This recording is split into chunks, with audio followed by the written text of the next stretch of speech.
ഉപ്പുതറ ഏലപ്പാറ റോഡിന് ഇരുവശവും കാഴ്ചമറിച്ച് കാട് വളർന്നു നിൽക്കുന്നത് അപകട ഭീഷണി സൃഷ്ടിക്കുന്നു. ആധുനിക നിലവാരത്തിൽ നിർമ്മിച്ച റോഡിന്റെ ദിശാസൂചികകളെല്ലാം കാടിനുള്ളിലായി. എതിരെ വരുന്ന വാഹനം കാണാൻ കഴിയാതെ ഡ്രൈവർമാർ ബുദ്ധിമുട്ടിലായിട്ടും അധികൃതർ യാതൊരു നടപടിയും സ്വീകരിക്കുന്നില്ലെന്നാണ് ഉയരുന്ന പരാതി.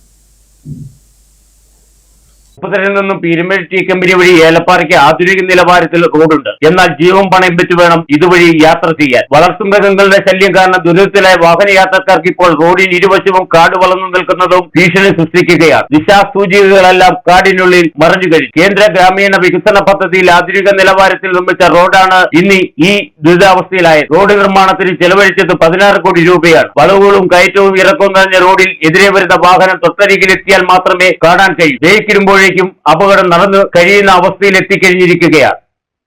റോഡ് ഒരു തിരിച്ച് അങ്ങോട്ട് വണ്ടി വന്നാലും കാണത്തില്ല, തിരിച്ചു വന്നാലും കാണത്തില്ല. മാക്സിമം അപകടം നടക്കുന്ന ഒരു സ്ഥലമാണ്.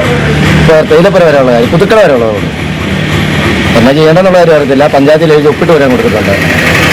വേനൽക്കാലത്ത് സാധാരണ കാട് ചില സംഘടനകളും ക്ലബ്ബുകളും ചേർന്ന് സാമൂഹ്യ പ്രവർത്തനത്തിന്റെ ഭാഗമായി വെട്ടിനീക്കുമായിരുന്നു. എന്നാൽ ഈ വർഷം അതുണ്ടായില്ല. വേനൽ മഴ ശക്തിയായതോടെ കാട്ടുചെടികൾ വളർന്നു പന്തലിച്ചു കഴിഞ്ഞു. ഉപ്പുതറ മുതൽ കൊച്ചുകരന്തിരിവി ബോർഡ് വരെയാണ് റോഡ് ദുരിതാവസ്ഥയിലുള്ളത്. ഡ്രൈവർമാർ ചേർന്ന് കാട് വെട്ടിത്തെളിക്കണമെന്ന് ആവശ്യപ്പെട്ട് പഞ്ചായത്തിൽ നിവേദനം നൽകിയിരിക്കുകയാണ്. Idukki vision news, Upputhara.